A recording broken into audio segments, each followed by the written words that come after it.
Right, so this is part of the response and regulation topic, which is additional biology. It is blood glucose and diabetes. So last week was the National Diabetes Week in the UK. So I thought this would be quite a good topic for us all to have a go at doing this week. So to get us started on your piece of paper, whatever it is, A4, in a notebook, however you want to do it, you need to write the date, the title, and the key words. Whatever the date is for you, just so it looks like a proper lesson, just so we can get started with a proper lesson. The next thing I'm going to ask you to do then, obviously, is press pause and have a go at the 5 or maybe even the challenge questions on your screen. Okay? Right, so obviously you have pressed pause and had a go at the 5 questions. I'm now going to go through the answers with you for what the answers are. So name the 5 sense organs. Nice easy question to get started. Everyone should have been able to give the answer to this. So it is eyes, ears, like our mouth or our tongue, our nose, and like touch, so our hands, and I think maybe a better answer to that would have been skin, okay? Not skins, just skin, okay? What does the word stimuli mean? It's something that you react to, okay? So something you react to, something in your environment. At this point, it's about assessing these emotional images. So we'll need to hear everything.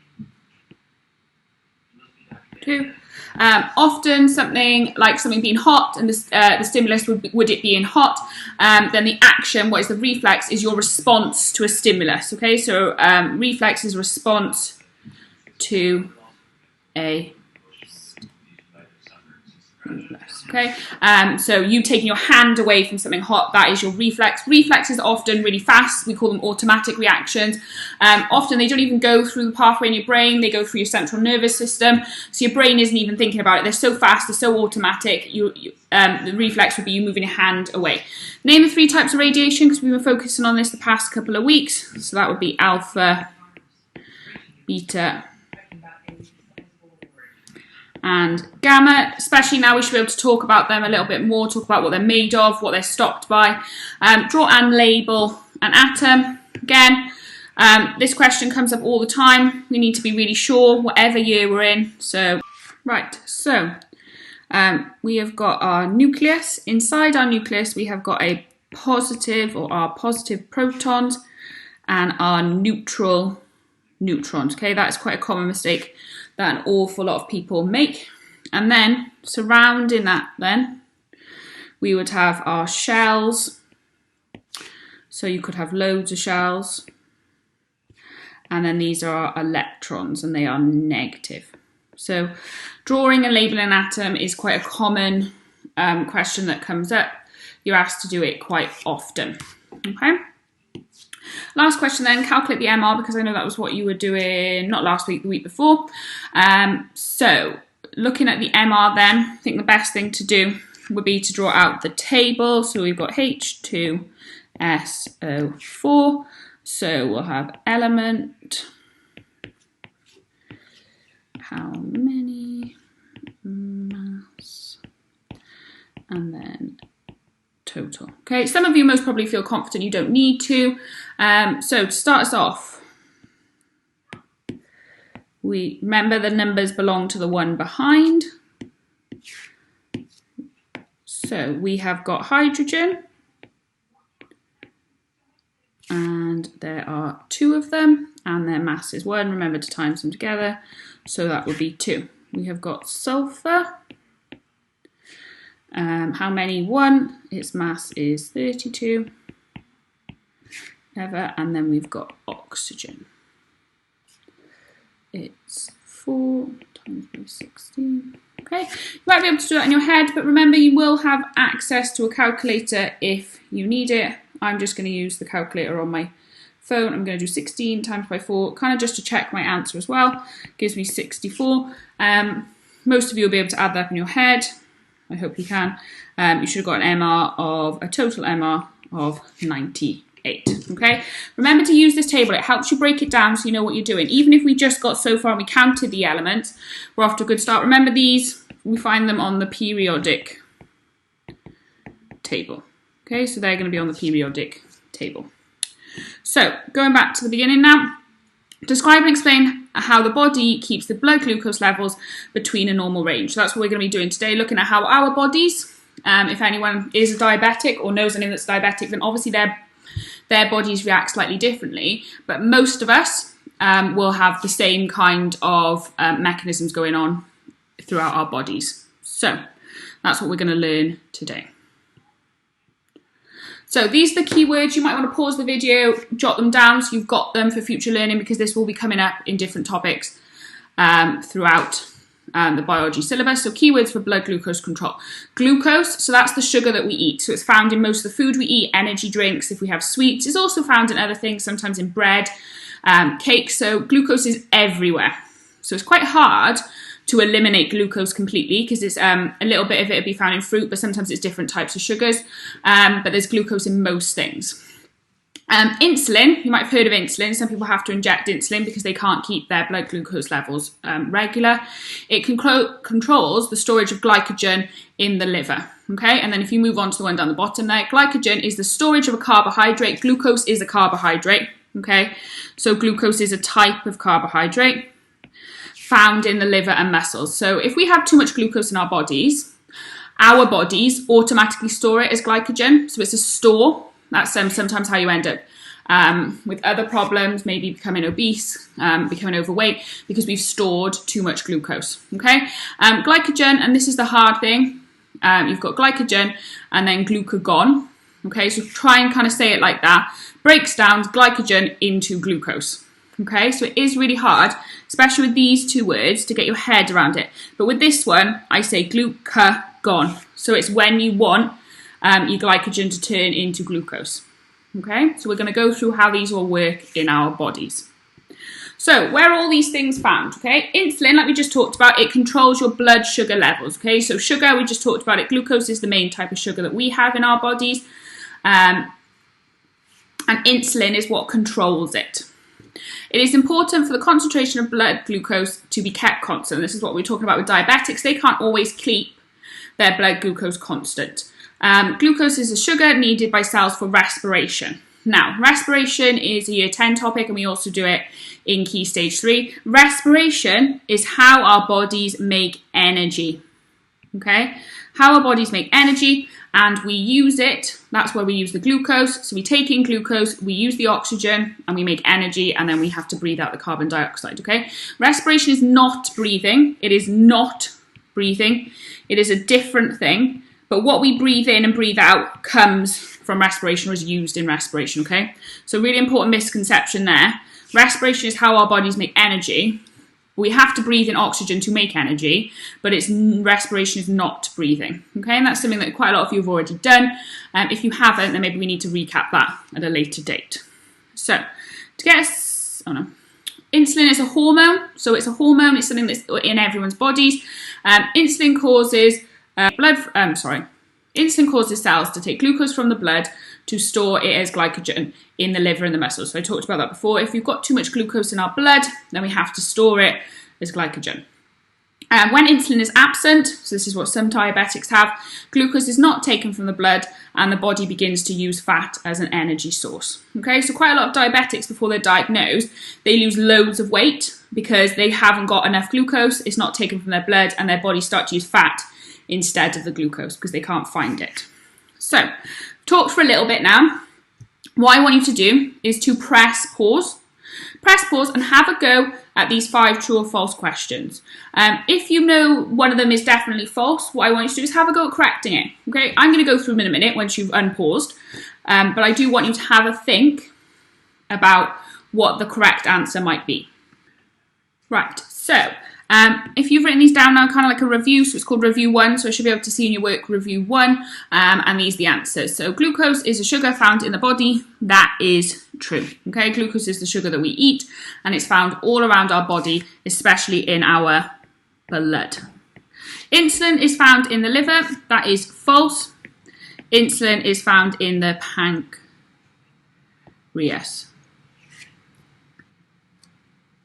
Okay, so insulin is found in the pancreas.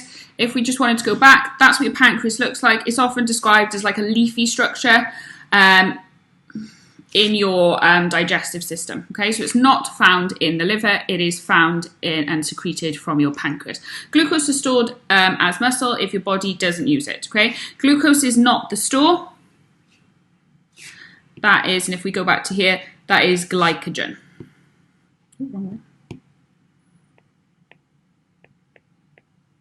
Okay, that is glycogen. It's stored as muscle, not often, but it's also stored as fat. Okay, if your body doesn't use it. But glucose isn't stored, it's the glycogen that is stored. Okay, any excess glucose is stored as glycogen. Some of it goes into our muscles, but an awful lot of it is stored in our fat. Insulin is a hormone, that is true. Glycogen is how we store glucose. Again, that is true. Okay, so that's our first little review, talking all about what glucose, insulin, just getting used to using them 4 kind of keywords that I put up at the beginning and talked through. So the next kind of thing now is what happens if our blood glucose levels get too high. Okay, so I've been out running, been out playing over the dell or something with my mates, or down the green, and I have stopped in the I've stopped in the co-op on the green, and I have gone and got a Lucozade. Okay, Lucozade, as everyone knows, is full of sugar. Okay, absolutely full of sugar. Okay, so I've just drunk this Lucozade. I've drunk it all in one go, and my body starts to notice that my blood glucose levels are high now. Okay, because I've taken in loads of Lucozade. It's full of sugar, so my blood glucose levels are quite high. Okay, so in my blood, my body can sense that my blood glucose is high. So my blood is pumping all around my body. Okay, one place that my blood's going to end up is in my pancreas. Okay, or it's going to filter through my pancreas, and my pancreas is going to detect that I've got high blood glucose. Okay, so the blood, the sugar enters my blood. My pancreas is going to notice it because blood pumps all around your body. My pancreas is going to notice that I've got quite high blood glucose levels because I've had quite a sugary drink. The pancreas then releases insulin. Okay, so most people's pancreases sense that there's too much glucose in our blood, and our pancreas releases insulin. Okay, releases it into our bloodstream where it travels to the liver. Okay, so it travels to the liver. Our insulin then converts excess glucose into glycogen, which is stored in the liver. Okay, so when our blood glucoses are really high, our body notices it, our pancreas releases insulin, sends that insulin to the liver where the glucose will be. The glucose is then converted into glycogen and is stored in the liver. Okay, some of it's stored as muscle, but an awful lot of it is stored as fat. Okay, blood glucose then will return to normal. So if I took my blood glucose levels at the beginning, straight after drinking my Lucozade, compared to about half an hour after, my blood glucose would have changed completely. It'd be quite high straight after, but once my body's had time to release insulin, it will have slowed down a little bit. Okay, so second review then. Hopefully you've understood what I've said.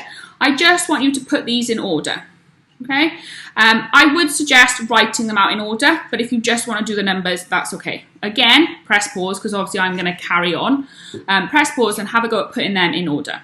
Okay, so they were the questions I gave you, and here are the answers. Okay, so the first one you should have got is, well, it was number 3, and I've written out the numbers by there. So the first thing that happens, we talked about drinking a Lucozade. It could be having a chocolate bar or having some sweets or just having your dinner, because your dinner is still going to have glucose in it. High glucose levels in the blood. So the first thing that happens is high glucose levels in the blood. What part of your body will detect this? The pancreas. Okay, so the pancreas, because your blood's moving all around your body, the pancreas will detect high levels of glucose. Okay, pancreas then, its job is to release insulin into the blood where it travels to the liver. Okay, insulin is then converted into glycogen, which is stored in the liver. Blood glucose levels return to normal. Okay, so it is detected by your pancreas. Your pancreas releases insulin. The insulin then travels to the liver where the glucose, because you've got too much glucose, you need to get rid of it. Okay, the glucose then is converted to glycogen and the blood levels return to normal. So what happens if it's the other way round? Okay, I haven't had my dinner. I've been out running, I've been exercising all day, okay? My body has most probably used an awful lot of the sugar that was naturally in my bloodstream, okay? So you've got low blood glucose levels. You really need to eat, but your body does have an extra store just in case you haven't got something to eat, okay? So low blood glucose levels, exactly the same thing. Your blood is pumping around your body. Your pancreas detects the low blood glucose levels, exactly the same thing, okay? But this time, the pancreas releases a different hormone, okay? A different hormone. It doesn't release insulin.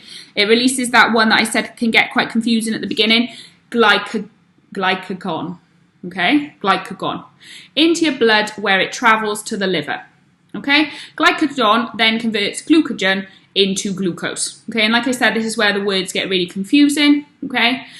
So glycagon converts glycogen into glucose, which is released back into the bloodstream, okay? So a different hormone now. Your pancreas isn't releasing insulin this time, it's releasing a hormone called glycagon, goes to the liver, okay? And then the glycogen that was stored previously is converted into glucose, okay? That means your blood levels can then rise again. You've got enough glucose in your body.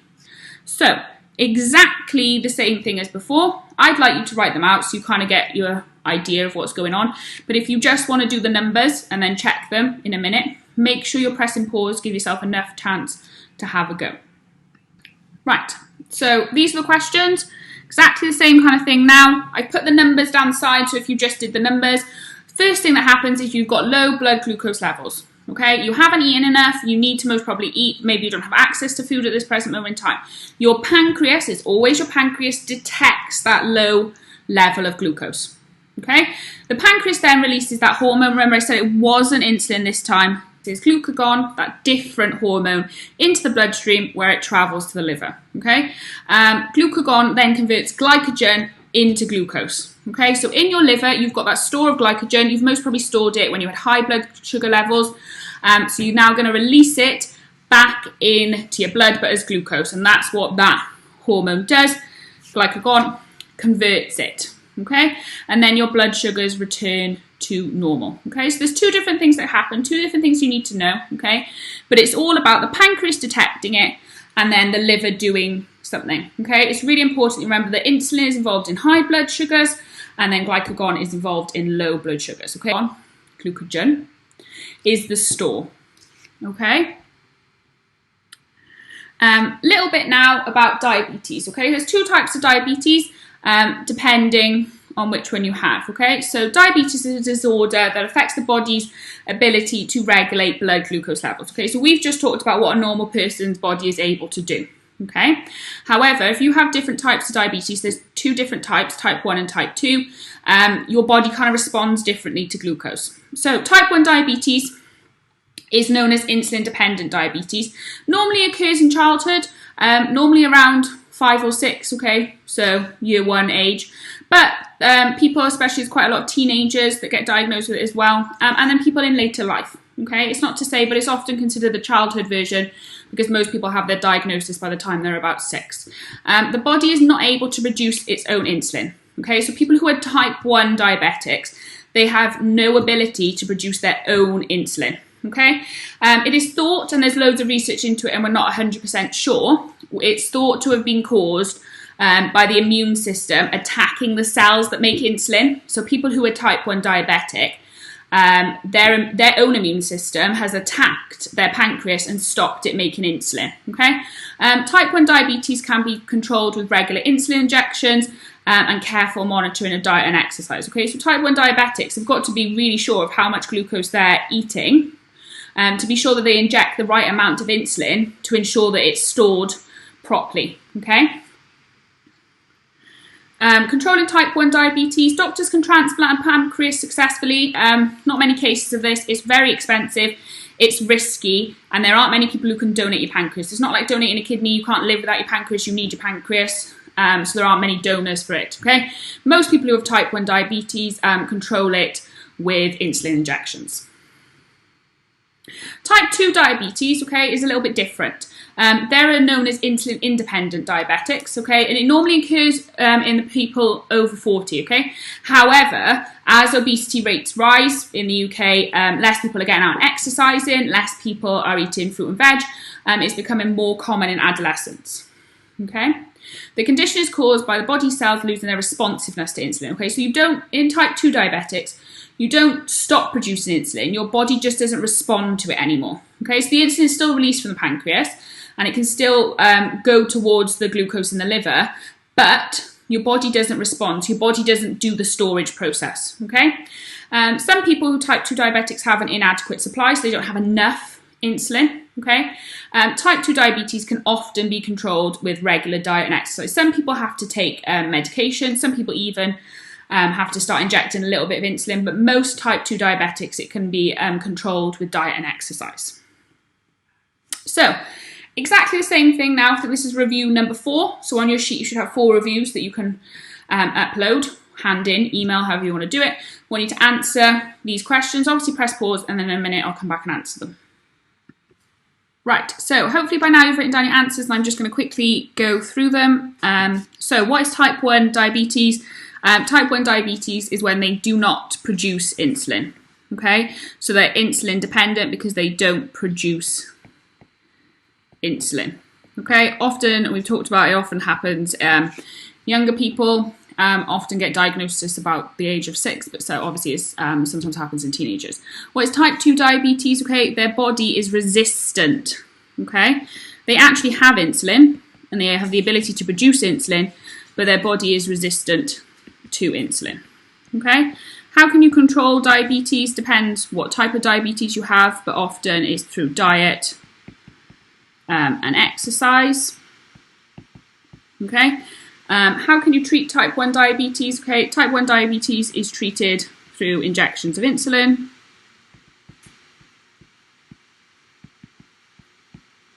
Some people are lucky enough to have pancreas transplants, but that doesn't happen that often. How do you treat type 2 diabetes?